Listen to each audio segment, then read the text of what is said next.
l'effrayante fée du placard. Vivant une vie paisible, nous n'aurions jamais imaginé que des événements effrayants viendraient un jour perturber notre quotidien. Un esprit malveillant a commencé à hanter notre petite fille chaque nuit, transformant ces nuits en un tourbillon de terreur et d'angoisse. Ce qui avait commencé comme de simples peurs nocturnes est rapidement devenu un cauchemar omniprésent, ébranlant notre famille entière. Je vais vous raconter cette période éprouvante de notre vie, lorsque nous étions désespérés et démunis, cherchant désespérément un moyen de sauver notre enfant de ce tourment inexpliqué. Mon mari et moi avons 4 enfants, 2 garçons et 2 filles. Notre fille cadette, Leila, avait 6 ans et elle était notre petite ombre, toujours à nos côtés, refusant de nous quitter. Même pour faire les courses, elle voulait m'accompagner. Un jour, ma mère m'a appelé, me demandant de l'accompagner au cimetière pour visiter la tombe de mon père. Elle n'y était pas allée depuis un mois. Alors que je me préparais à partir, Leila, comme à son habitude, avait déjà enfilé ses chaussures, prête à me suivre.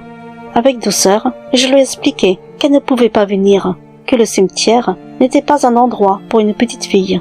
Ses yeux se sont remplis de larmes et elle a insisté pour m'accompagner. Mon mari, voyant sa détresse, m'a suggéré de l'emmener avec moi.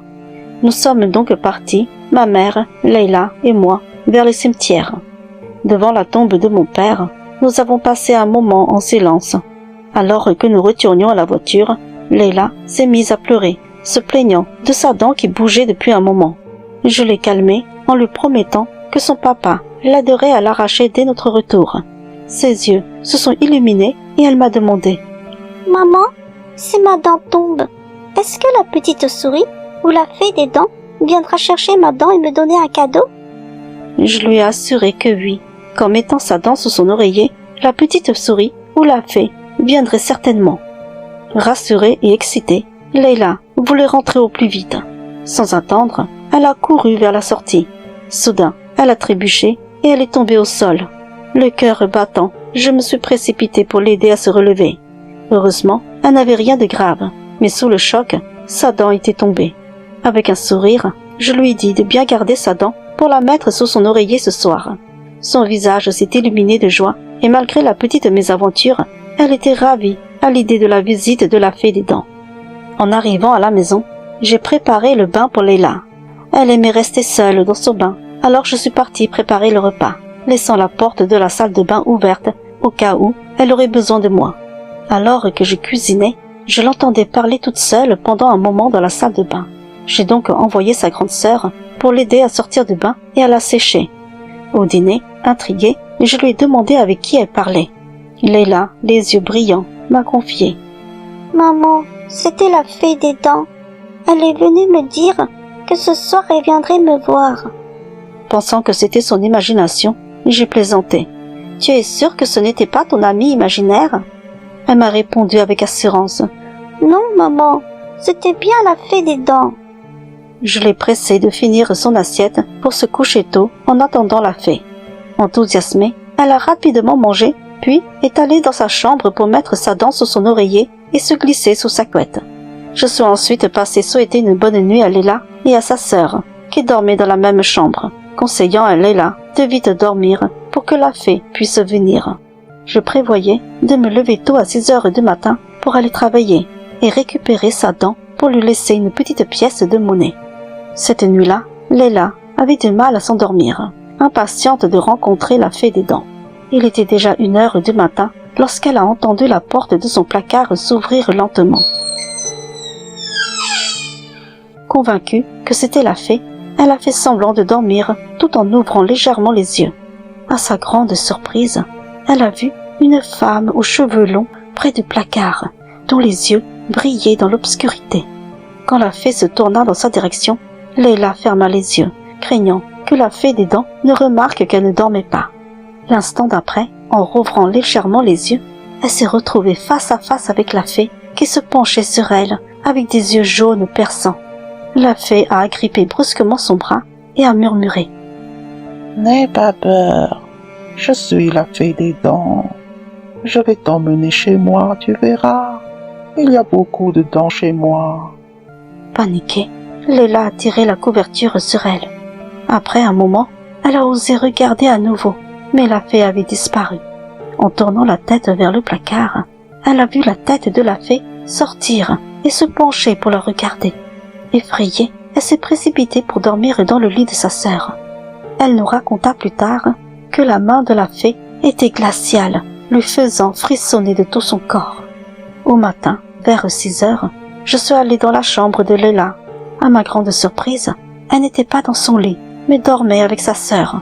Intriguée, j'ai soulevé son oreiller, mais étrangement, la dent avait disparu.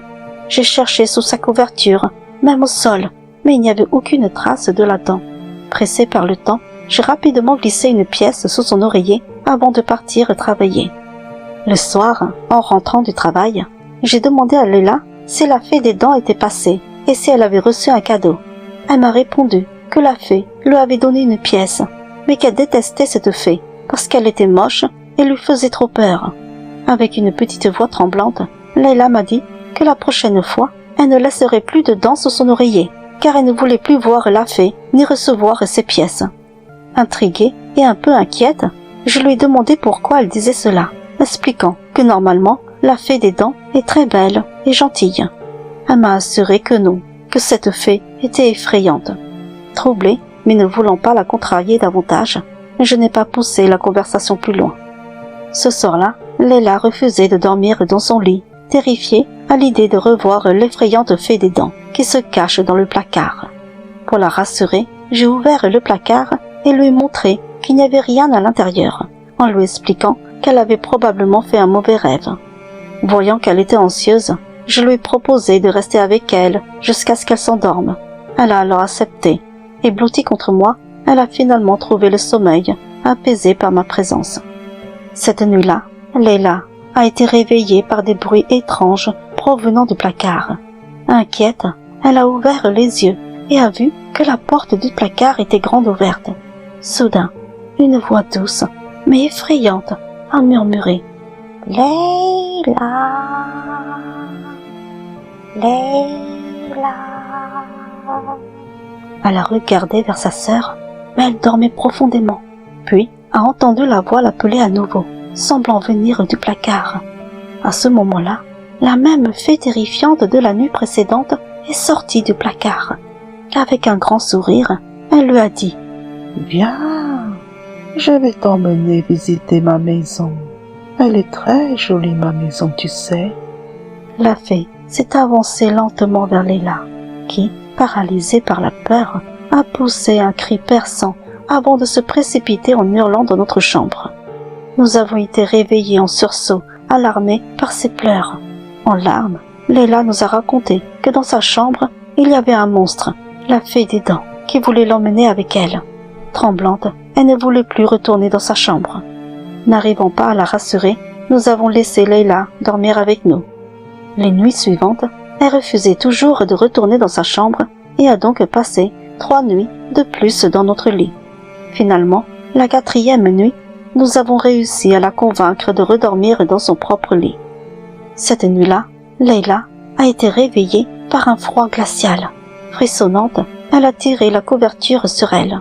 Soudain, elle a vu une femme sortir du mur. Cette fois, c'était une jolie dame, et Leila a cru que c'était la vraie fée des dents.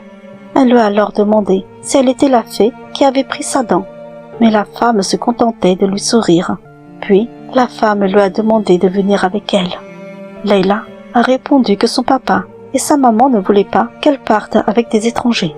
La femme a insisté plusieurs fois, mais devant les refus de Leila, elle s'est transformée en la terrifiante femme des autres fois. À ce moment-là, Leila s'est mise à hurler, nous réveillant en sursaut. Nous nous sommes précipités dans sa chambre et l'avons trouvée apeurée, tremblant de peur. Leila nous a raconté que l'effrayante fée était revenue et voulait l'emmener. Nous avons alors interrogé sa sœur pour savoir si elle avait vu ou entendu quelque chose, mais sa sœur n'avait rien remarqué. Leila ne voulait plus dormir dans sa chambre et les jours suivants, elle n'osait même plus y entrer. Dès que la nuit tombait, elle commençait déjà à avoir peur. Mon mari et moi étions très inquiets, ne sachant pas ce qui arrivait à notre petite fille. Désespérés, nous nous sommes confiés à mon beau-père. Il a suggéré qu'un mauvais esprit avait peut-être pénétré chez nous, et qu'étant la plus jeune, Leila en était la cible. Mon beau-père est alors venu réciter quelques passages de la Bible pour chasser cet esprit de la chambre, nous assurant qu'il n'y avait plus rien à craindre. Encouragés par ces paroles, nous avons convaincu Leila de retourner dans sa chambre. Cependant, cette nuit-là, elle est revenue en criant de pleurs dans notre chambre. Rien n'avait changé, et l'effrayante présence continuait de hanter notre petite fille. Désemparés, nous avons suivi le conseil d'un ami et avons cherché un médium, espérant qu'il pourrait résoudre notre problème. Après plusieurs jours de recherche, nous avons trouvé quelqu'un qui pouvait nous faire une consultation à distance. Lors de cette consultation, le médium nous a demandé si notre fille était tombée auparavant dans un endroit comme une salle de funérailles, un hôpital ou un cimetière. J'ai alors révélé que Leila était effectivement tombée au cimetière. Le médium nous a alors expliqué qu'en tombant du cimetière, un esprit s'était accroché à celui de Leila et l'avait suivi jusqu'à chez nous, voulant l'emmener vivre avec lui. Il nous a demandé de trouver un récipient avec un couvercle et de le placer dans la chambre de Leila. Ensuite, il a procédé à une cérémonie à distance pour délier ce lien qu'avait cet esprit avec notre fille, et il l'a emprisonné ensuite dans le récipient. Une fois la cérémonie terminée, il nous a conseillé d'emmener le récipient et de le jeter le plus loin possible de notre maison. Avec espoir et un peu d'appréhension, nous avons suivi ses instructions. Les jours suivants, Leila a pu redormir paisiblement dans sa chambre. Elle n'était plus hantée par cette fée effrayante. Aujourd'hui, Leila a grandi et a surmonté cette période effrayante sans séquelles graves. Grâce à son courage et à notre amour, elle a réussi à laisser derrière elle ses souvenirs terrifiants. Cependant, il a fallu du temps pour qu'elle puisse complètement oublier. Et chaque fois qu'une dent tombait, elle refusait désormais de la mettre sous son oreiller, hantée par les souvenirs de cette époque. Aujourd'hui, bien que les ombres du passé soient toujours présentes dans un coin de mon esprit, nous sommes reconnaissants pour la paix retrouvée et la force qu'elle a montrée pour surmonter ses peurs.